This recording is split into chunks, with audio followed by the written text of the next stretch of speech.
Assalamualaikum warahmatullahi wabarakatuh. Selamat pagi, ananda yang soleh dan soleha. Semoga senantiasa sehat dan selalu dalam lindungan Allah Subhanahu wa Ta'ala. Amin, amin ya Robbal 'Alamin. Tetap semangat, nak ya, belajar meskipun di rumah. Yuk belajar bersama Bu Irda. Nah, sebelum kita melanjutkan ke pembelajaran, mari bersama-sama kita baca doa sebelum belajar. A'udzu billahi minasyaitonir rajim. Bismillahirrahmanirrahim. Raditu billahi rabbah wa bil islami dina wa bi Muhammadin nabiyya wa rasula. Rabbi zidni ilma warzuqni fahma. Amin ya Rabbal 'Alamin. Nah, pada video kali ini kita akan belajar tentang pelajaran 2, cerita rakyat, batu betangkup, dan kawal dan si janggoy. Nah, cerita batu belah batu betangkup berasal dari daerah Kepulauan Riau. Sebuah cerita terkisahlah seorang ibu dan anak perempuannya yang bernama Maryam. Ayah Maryam telah meninggal ketika Maryam masih kecil. Ketika itu, Maryam dimanja oleh ibunya. Setelah besar, Maryam malas bekerja. Karena dimanja sejak kecil, Maryam tidak pandai bekerja. Setiap hari, ibu Maryam bekerja keras membanting tulang untuk mencari makan, mulai dari pagi sampai sore. Karena bekerja keras, ibu Maryam jatuh sakit. Maryam tidak memperdulikan sakit ibunya. Ia tetap malas membantu ibu dan malas bekerja. Ibu Maryam menangis melihat anaknya yang durhaka dan tidak peduli dengannya. Sambil menangis, ibu Maryam keluar rumah menuju batu belah di tepian tempat mandi mereka. Maryam mengejar ibunya sambil meminta maaf. Ibu Maryam terus berlari menuju batu besar. Tiba-tiba batu itu terbelah menjadi 2. Ibu Maryam masuk ke dalam batu dan batu tersebut merapat kembali. Ibu Maryam terkurung di dalam batu. Maryam meratapi batu yang mengapit ibunya. Maryam anak yang durhaka.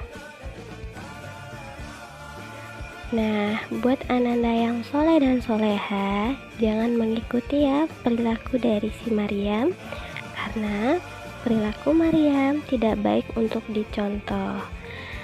Jadilah anak yang berbakti kepada orang tua, saling menyayangi, saling membantu, dan saling mencintai.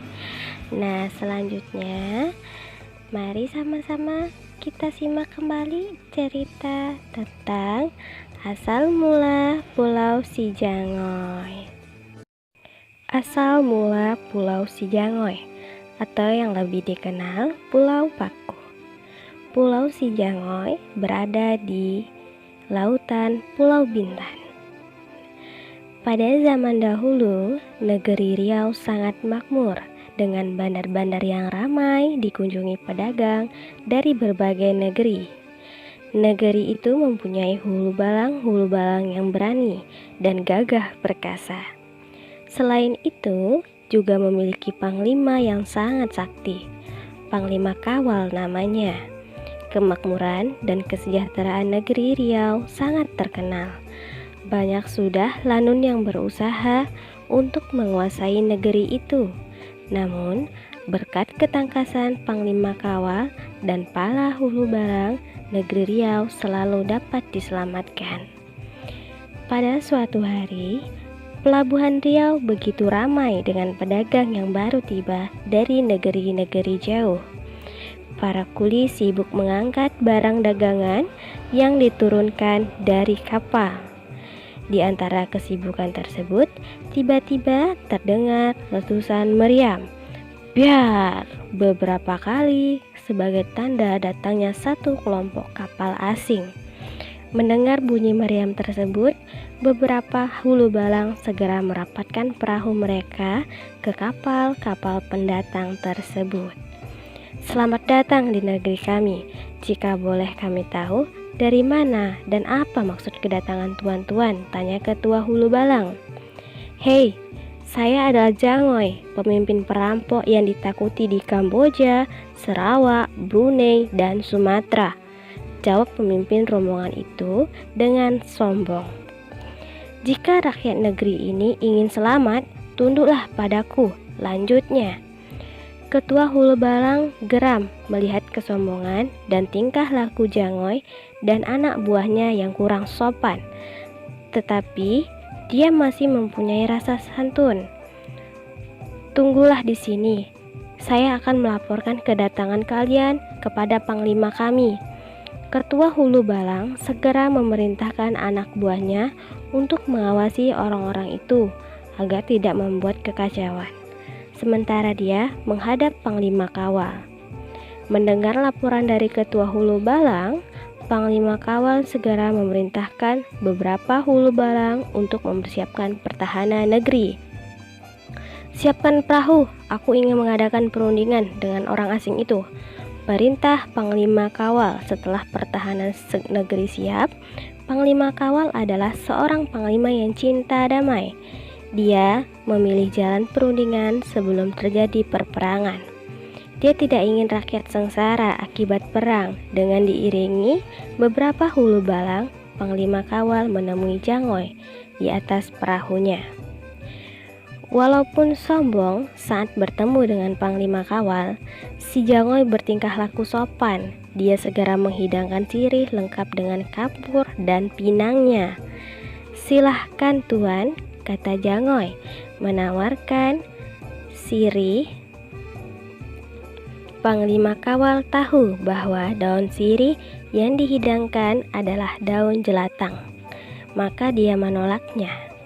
Melihat hal itu, tahulah Jangoy bahwa panglima kawal tidak makan sirih, melainkan makan baki.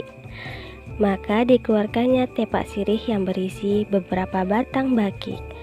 Jangoy sengaja menaruh paku beracun di dalam tepak sirih itu sebagai pengganti baki. Panglima kawal segera mengambil baki yang dihidangkan itu dan memakannya. Mari Tuan Jangoy, panglima kawal menawari Jangoy untuk turut serta makan baki itu. Si Jangoy sangat heran. Dia terdiam beberapa saat. Melihat Jangoy heran, panglima kawal mengambil beberapa baki dan dipatahkan menggunakan jarinya. Jangoy terperangah. Maafkan kami Tuan, kami menyerah kalah, kata Jangoy. Dia mengakui tingginya ilmu orang-orang Riau dan membatalkan niatnya untuk menaklukkan Riau. Jangoy segera memerintahkan anak buahnya untuk meninggalkan Riau. Sebelum layar berkembang, Jangoy mengambil baki serta bersumpah, jika baki ini tidak timbul, aku tidak akan datang ke tempat ini lagi. Selesai berkata demikian, Jangoy melemparkan bakiknya ke laut lepas dan bakik itu tenggelam. Jangoy tidak memikirkan apa yang sudah diucapkan dan dilakukannya. Waktu terus berlalu. Beberapa tahun berselang, panglima kawal meninggal dunia. Seluruh rakyat Riau bersedih kehilangan panglima terbaiknya. Kabar kematian panglima kawal segera tersebar dan terdengar oleh Jangoy. Jangoy amat gembira. Ia segera berangkat menggunakan kapal besar untuk menaklukkan Riau. Inilah saatnya untuk menguasai negeri yang kaya itu. Kini tidak ada lagi yang akan menghalangi niatku, gumam Jangoy. Menurutnya, jika panglima kawal telah meninggal, pastilah negeri Riau menjadi lemah. Sesampainya kapal itu di perairan Riau, si Jangoy keluar ke anjungan. Saat kapal melepas jangkar di tempat dahulu, Jangoy bersumpah. Tiba-tiba ia terjatuh dan sakit. para tabib yang didatangkan tak mampu menyembuhkannya. Nah, selanjutnya silakan Ananda mengerjakan latihan pada buku tulisnya ya. Soal yang pertama, sebutkan siapa saja tokoh yang terdapat dalam cerita Batu Belah Batu Betangkup dan asal mula Pulau Sijangoy. Soal yang kedua, apa nama lain Pulau Sijangoy? Selamat mengerjakan tugasnya, tetap semangat belajar di rumah ya. Sampai bertemu di video berikutnya.